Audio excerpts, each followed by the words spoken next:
Hello everyone, this is Sri Lakshmi S. Welcome to Kerala PSC HSA English classes. Class 51, we are moving on to the next topic in the section of literary criticism, that is Coleridge's Biographia Literaria chapter 14. So, telling about Samuel Taylor Coleridge, he's an English poet, literary critic, philosopher and theologian. He's one of the founders of the Romantic movement in England, and he is one of the member of the Lake Poets also. The Biographia Literaria 1817 is a work on literary aesthetics or literary theory. The biographical preface, originally intended for Sibyllin Leaves, grew into a lengthy 2-volume work in 23 chapters called Biographia Literaria. The work, Coleridge's greatest contribution to prose, was published at the same time as Sibyllin Leaves. And it has traces of Coleridge's life through childhood. We can see his fascination and his later disillusionment with the associationist philosophy of David Hartley. The theory of imagination was developed in this work under the influence of the German Romantics. So the first intended title of this work was Autobiographia Literaria.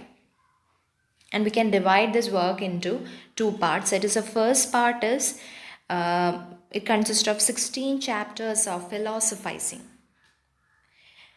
And the last 7 chapters discusses the poetic theory of Wordsworth, which gives a remarkable demonstration of Coleridge's critical powers.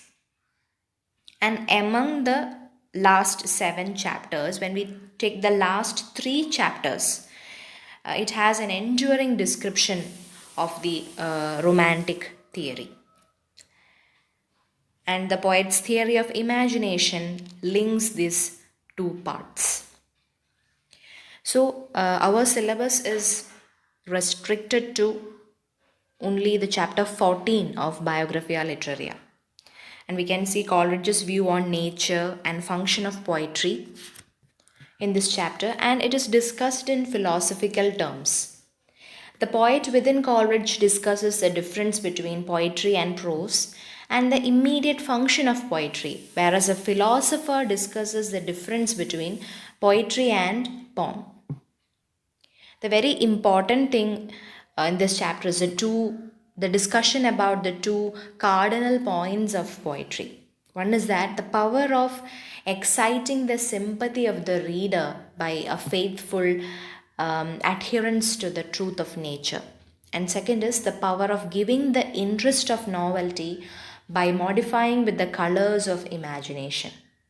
With the help of imagination, the natural will be dealt supernaturally by the poet, and the reader will comprehend it with willing suspension of disbelief. Coleridge, even though did not agree with Wordsworth's view on poetic diction, he vindicated his poetic creed in chapter 14 of Biographia Literaria. According to Coleridge, the poem contains the same elements as a prose composition, but the difference is between the combination of those elements and objects aimed at in both the combination, like meter or rhyme in poem. The purpose of prose is to convey the truth, like scientific and historical composition, and to give pleasure, like romances and novels. Then coming to the difference between poem and poetry. Poetry of the highest kind may exist without meter and even without the contradistinguishing objects of a poem. The poem of any length can neither be or ought to be all poetry. Instead of defining poetry, he proceeds to describe a poet, and from the poet, he proceeds to enumerate the characteristics of the imagination. According to him, poetry is an activity of the poet's mind, And a poem is merely one of the forms of its expression of that activity, and the poetic activity is basically an activity of the imagination. So these are the main points discussed in chapter 14 of Biographia Literaria. I hope you like it. Next we are moving on to module 7, basic grammar. We are moving on to a new topic in the syllabus, voice, that is active voice and passive voice. Verbs can be divided into transitive verb and intransitive verb. If we get the answer of what, whom after the verb, then it is transitive verb. In case of intransitive verb, there will be no action. So the transitive verb can be again divided into two, that is the active voice and passive voice. So active voice, when the subject of a verb is a doer of the action, the verb is said to be in the active voice. So in the active voice, subject is important. For example, she writes a story.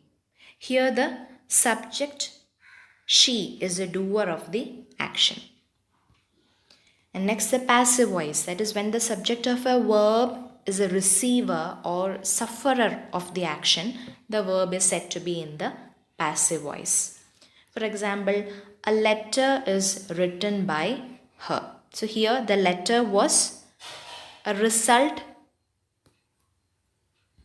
of the action done by the doer. So that's all for today. In the next class, we will discuss the rules regarding active voice and passive voice. Take care. Thank you all.